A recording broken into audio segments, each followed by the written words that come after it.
책 읽어주는 나무.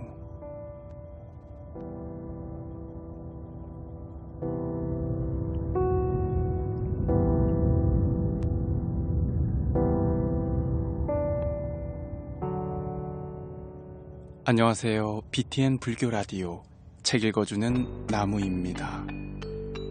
오늘도 책을 열고 시작하네요. 책을 읽는 저는 힐링 스토리의 나무입니다.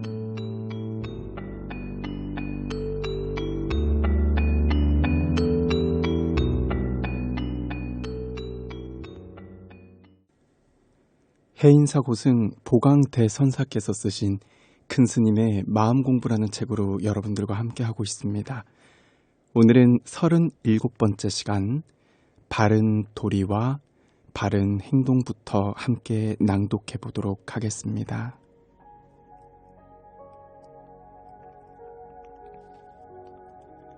바른 도리와 바른 행동. 오늘날 우리는 불상을 모시고 예배를 올리고 기도를 하고 또 참회를 합니다.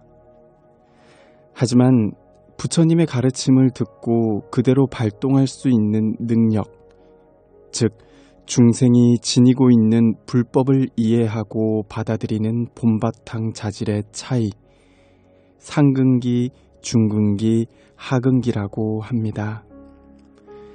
하지만 이 상근기 불제자들에게는 불상이 필요가 없습니다. 부처님이 계시든 계시지 않든 한치의 흐트러짐 없이 불법 안에서 정진할 만큼 대중들의 근기가 출중했기 때문입니다. 세월이 흐르면서 세상이 혼탁해지고 불법을 믿고 따르던 대중들의 신심도 점점 약해지자 어쩔 수 없이 불상을 조성하여 모시게 되었습니다. 부처님께서도 생전에 이미 앞으로 내가 없을 때는 등신불 부처님 모습과 같은 조각상을 모시어 불연을 맺고 복을 지으라는 말씀을 남기셨습니다. 그런 의미에서 매 순간 악업을 바로잡고 선업으로 되돌리기 위해 불상을 모시고 부처님의 영혼을 불어넣는 저만도 하는 겁니다. 진리의 측면에서 볼 때는 삼라만상의 각각 사물마다 진여의 본체 아닌 것이 없습니다. 산천에 있는 조목들을 자세히 살펴보면 이름도 다르고 모양도 다르고 크기도 성질도 수명도 다 제각각입니다. 하지만 그 근원을 보세요. 수많은 나무들이 모두 대지에 뿌리 박고 자라났습니다. 가지로 보면 수천 수만 갈래지만 그 뿌리는 하나입니다. 사람도 그렇습니다. 지구상에는 60억의 인구가 살아가고 그 중에는 백인도 있고 흑인도 있고 또 황인도 있습니다.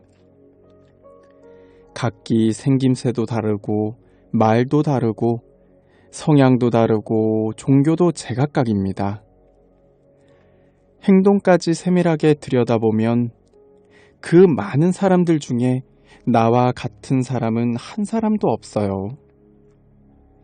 그렇지만 진실의 눈으로 바라보면 그렇지 않습니다. 이른바 근본 성품이라고 하는 본질을 살펴본다면 모두 다르지 않습니다. 이것을 실상이라고 합니다. 실상을 볼 수 있는 안목이 생기면 진리, 즉 바른 도리를 믿게 되고 바른 도리를 믿게 되면 바르게 행동하게 됩니다.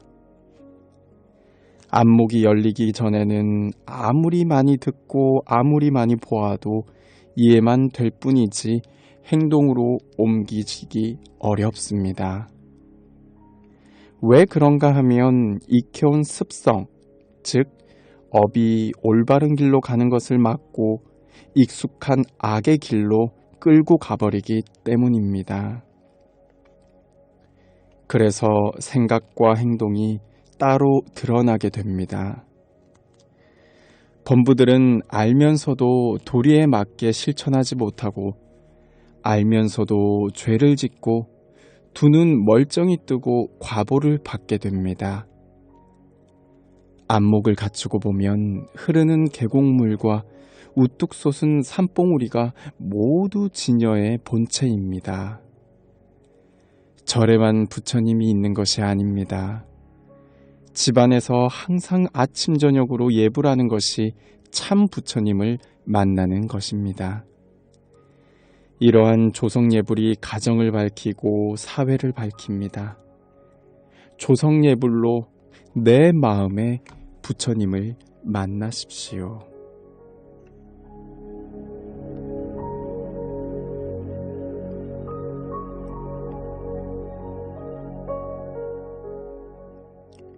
지금이 가장 좋은 때.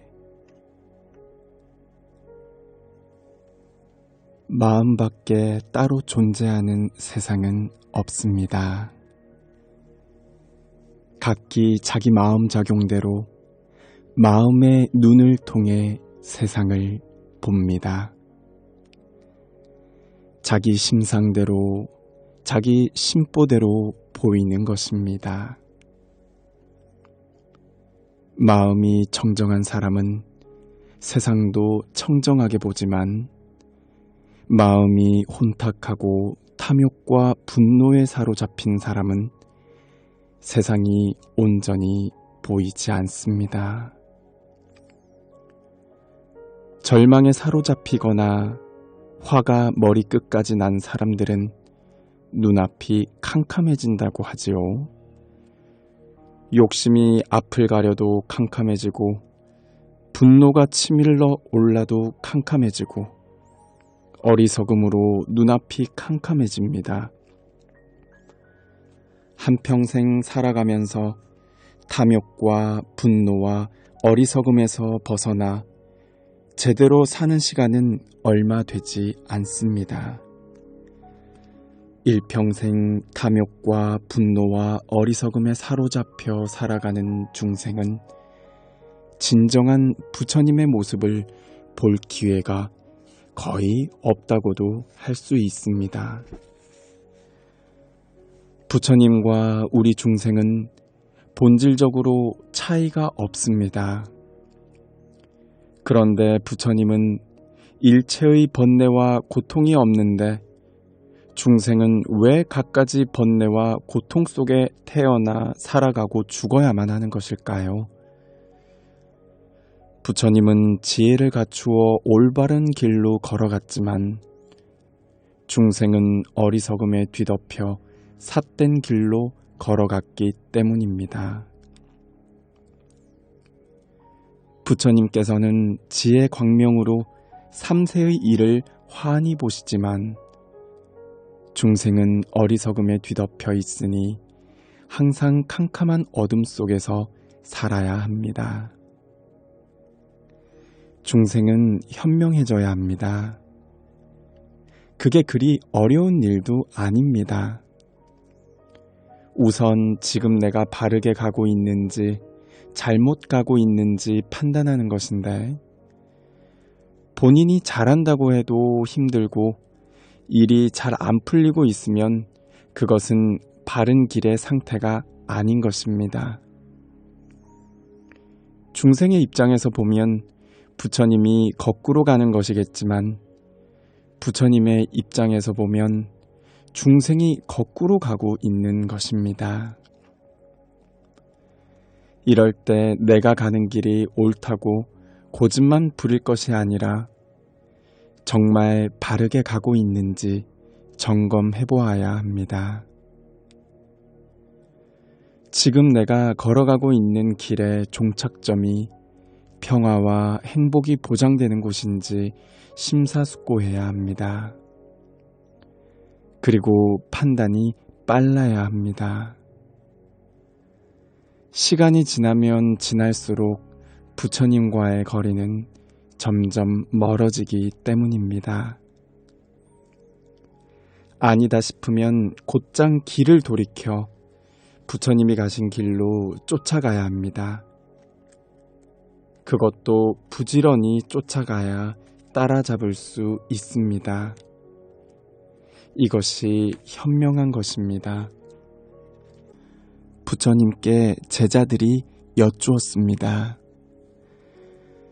저희는 언제쯤이나 잘못된 것을 돌이켜 불도로 나아갈 수 있겠습니까? 그때 부처님께서 말씀하셨습니다. 지금이 가장 좋은 때이니라. 법화경.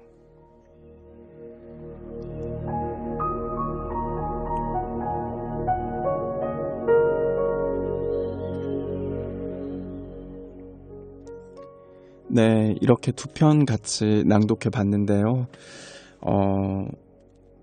지금이 가장 좋은 때라는 단락부터 여러분들과 중요한 부분 다시 한번 짚어보도록 하겠습니다.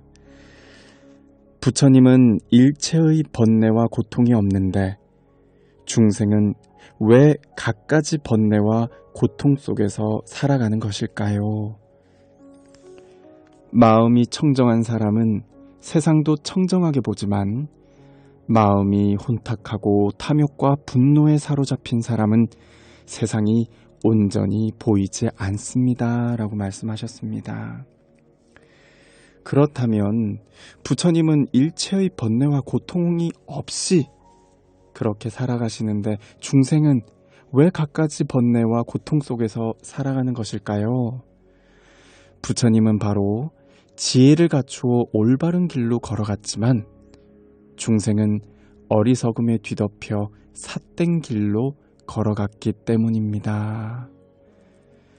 부처님께서는 지혜 광명으로 3세의 일을 환히 보시지만 중생은 어리석음에 뒤덮여 있는 항상 캄캄한 어둠 속에 그렇게 살고 있기 때문입니다. 라고 말씀하셨습니다. 그리고 바른 도리와 바른 행동에서는요, 안목을 갖추고 보면 흐르는 계곡물과 우뚝 솟은 산봉우리가 모두 진여의 본체입니다. 절에만 부처님이 있는 것이 아닙니다. 집안에서 항상 아침 저녁으로 예불하는 것이 참 부처님을 만나는 것입니다. 이러한 조성예불이 가정을 밝히고 사회를 밝힙니다. 조성예불로 내 마음에 부처님을 만나십시오.